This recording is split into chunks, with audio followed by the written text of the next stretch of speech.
aucune loi pour les défendre, et même quand il y en a, elles sont loin d'être suffisantes, puisqu'on continue de les exploiter.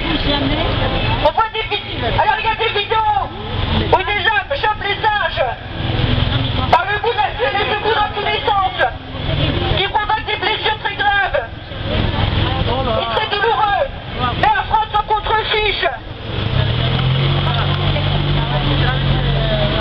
8 primates sur 10 meurent avant d'atteindre les laboratoires, avec le trapage qui est brutal, mais pas seulement, les transports, parfois certains meurent pendant le transport, ou alors pendant la mise en quarantaine.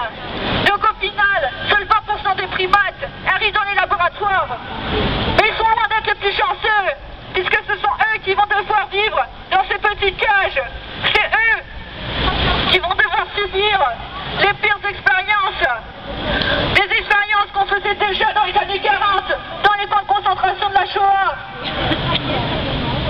dont la comparaison n'est pas excessive. C'est d'ailleurs des rescapés des camps d'Amar qui avaient fait un rapprochement en premier entre ces laboratoires et ceux qu'on suivi, les juifs, les tziganes ou encore des homosexuels dans les camps de concentration du Troisième Reich. Les expériences ne peuvent pas changer, mais cette fois-ci, ce ne sont pas sur des humains, ce sont sur des singes, ou des cochons, ou des chiens et des chats. Et c'est pas plus acceptable.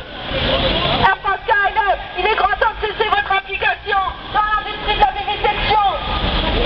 Je suis sûr que parmi vous, dans le public ou gentil ou dans les magasins, la plupart d'entre vous connaissez un animal de compagnie, que ce soit un petit chien ou un petit chat.